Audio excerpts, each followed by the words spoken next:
Yes. It is no news to you, added d'Avrigny, to tell you that an attempt has been made to poison her?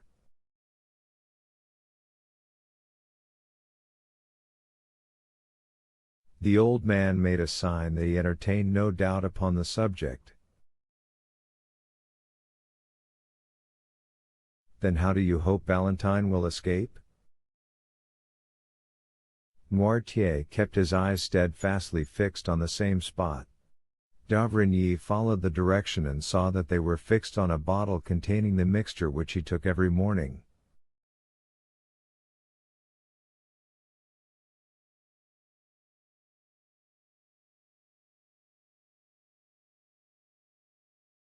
Ah, indeed? Said d'Avrigny, struck with a sudden thought. Has it occurred to you? Noirtier did not let him finish.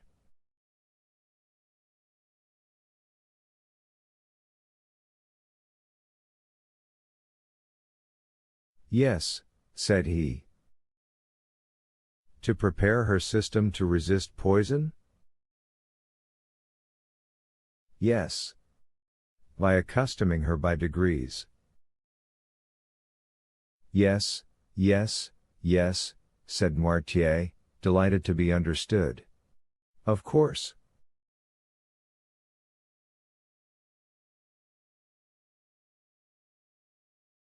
I had told you that there was brucine in the mixture I give you. Yes. And by accustoming her to that poison, you have endeavored to neutralize the effect of a similar poison?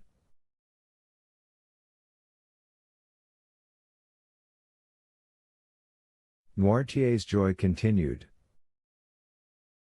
And you have succeeded, exclaimed d'Avrigny. Without that precaution Valentine would have died before assistance could have been procured. The dose has been excessive, but she has only been shaken by it, and this time, at any rate, Valentine will not die.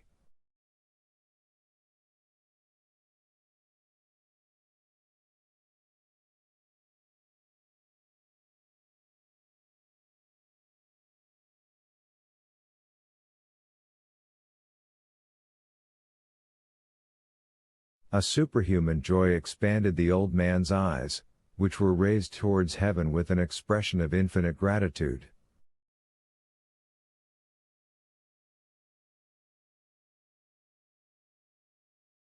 At this moment Villefort returned. Here, doctor, said he, is what you sent me for. Was this prepared in your presence? Yes, replied the procureur. Have you not let it go out of your hands? No. D'Avrigny took the bottle, poured some drops of the mixture it contained in the hollow of his hand, and swallowed them.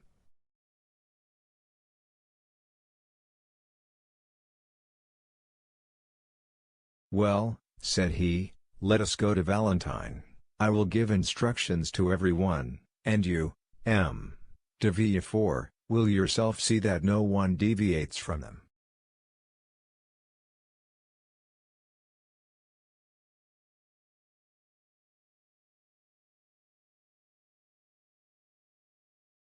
At the moment when d'Avrigny was returning to Valentine's room, accompanied by Villefort, an Italian priest, of serious demeanor and calm and firm tone, hired for his use the house adjoining the hotel of M.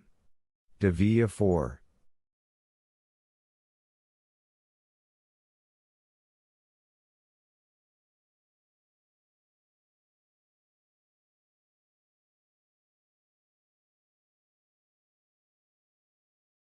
No one knew how the three former tenants of that house left it. About 2 hours afterwards its foundation was reported to be unsafe, but the report did not prevent the new occupant establishing himself there with his modest furniture the same day at 5 o'clock.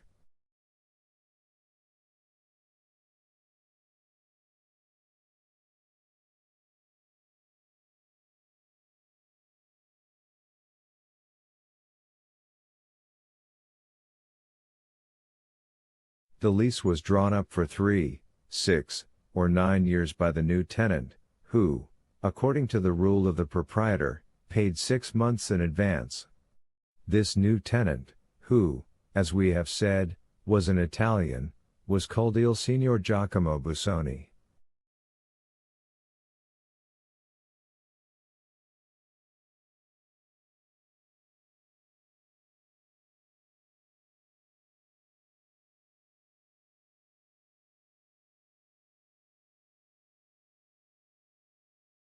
Workmen were immediately called in, and that same night the passengers at the end of the faubourg saw with surprise that carpenters and masons were occupied in repairing the lower part of the tottering house.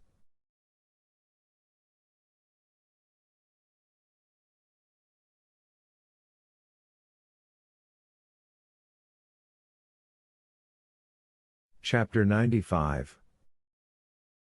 Father and Daughter.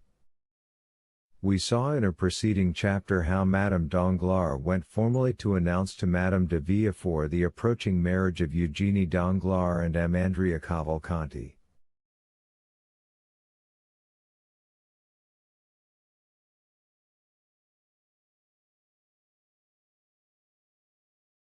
This announcement, which implied or appeared to imply, the approval of all the persons concerned in this momentous affair, had been preceded by a scene to which our readers must be admitted.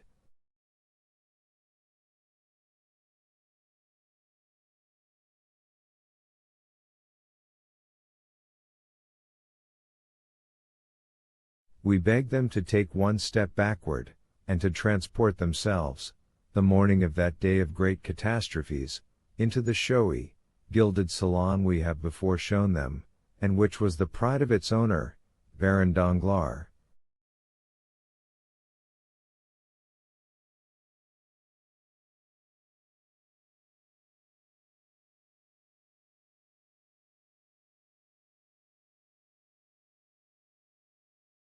In this room, at about 10 o'clock in the morning, the banker himself had been walking to and fro for some minutes thoughtfully and in evident uneasiness, watching both doors, and listening to every sound.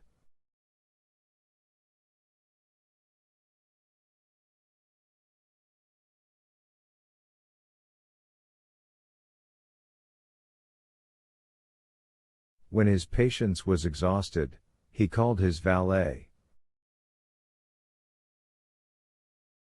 "Etienne," said he, "see why Mademoiselle Eugenie has asked me to meet her in the drawing-room, and why she makes me wait so long."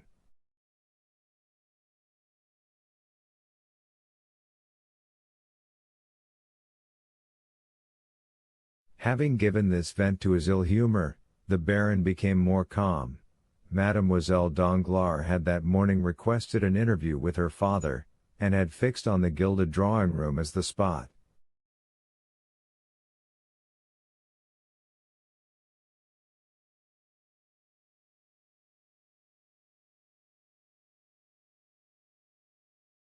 The singularity of this step, and above all its formality, had not a little surprised the banker, who had immediately obeyed his daughter by repairing first to the drawing-room.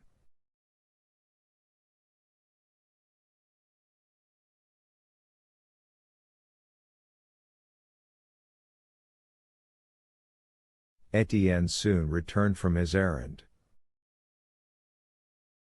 "Mademoiselle's lady's maid says, sir, that Mademoiselle is finishing her toilette, and will be here shortly."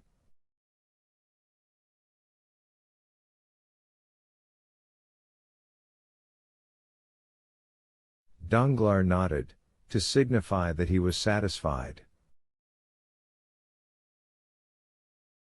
To the world and to his servants Danglars assumed the character of the good-natured man and the indulgent father.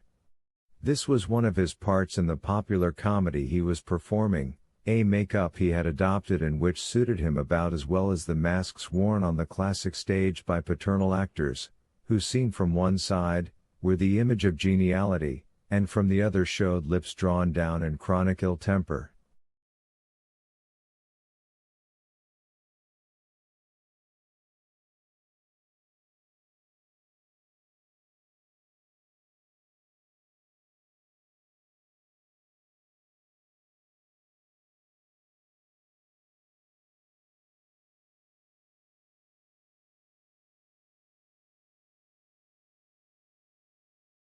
Let us hasten to say that in private the genial side descended to the level of the other, so that generally the indulgent man disappeared to give place to the brutal husband and domineering father.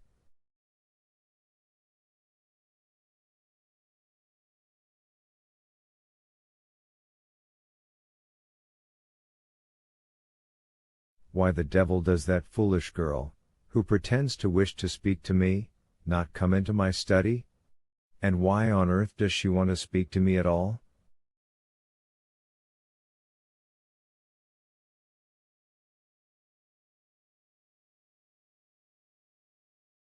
He was turning this thought over in his brain for the 20th time, when the door opened and Eugenie appeared, attired in a figured black satin dress, her hair dressed and gloves on, as if she were going to the Italian opera.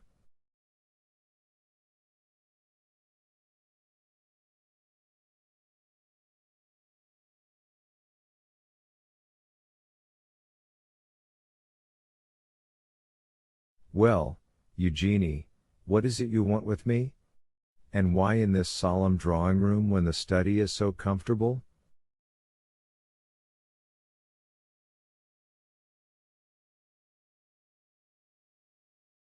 I quite understand why you ask, sir, said Eugenie, making a sign that her father might be seated, and in fact your two questions suggest fully the theme of our conversation.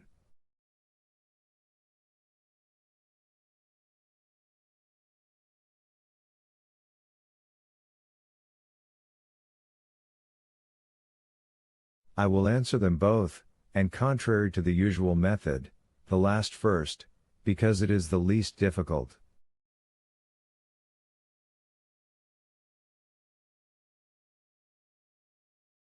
I have chosen the drawing room, sir, as our place of meeting, in order to avoid the disagreeable impressions and influences of a banker's study.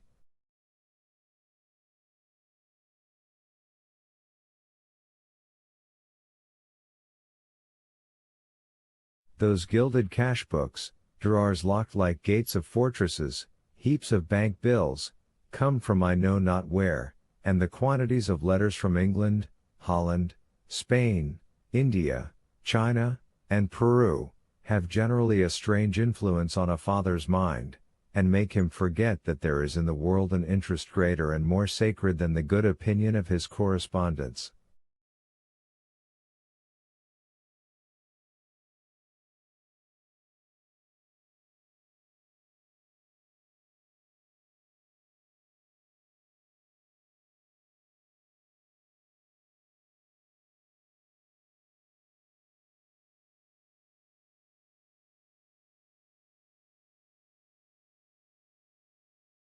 I have, therefore, chosen this drawing room, where you see, smiling and happy in their magnificent frames, your portrait, mine, my mother's, and all sorts of rural landscapes and touching pastorals.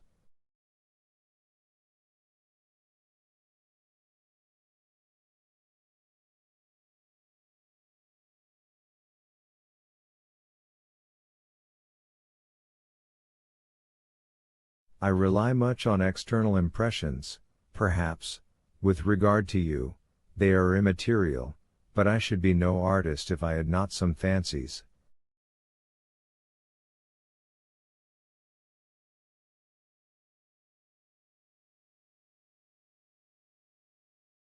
Very well, replied M. Danglars, who had listened to all this preamble with imperturbable coolness, but without understanding a word, since like every man burdened with thoughts of the past, he was occupied with seeking the thread of his own ideas in those of the speaker.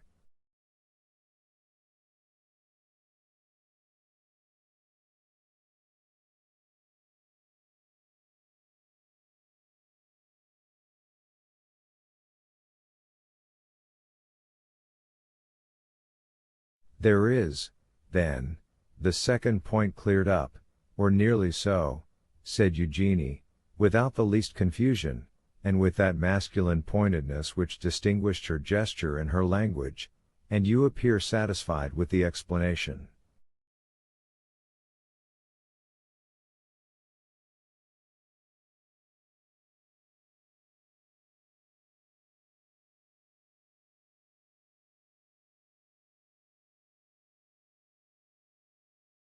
Now, let us return to the first.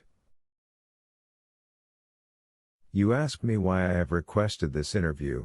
I will tell you in 2 words, sir. I will not marry Count Andrea Cavalcanti.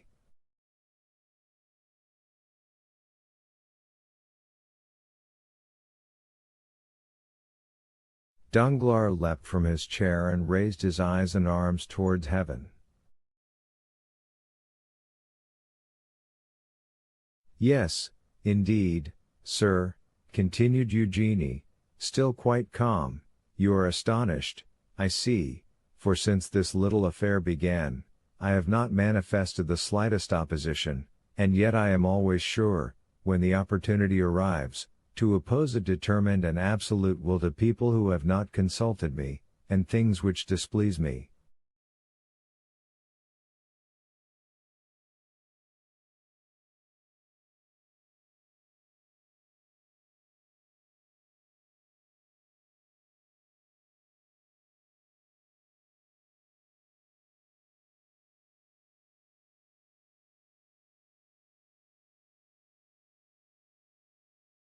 However, this time, my tranquility, or passiveness as philosophers say, proceeded from another source. It proceeded from a wish, like a submissive and devoted daughter.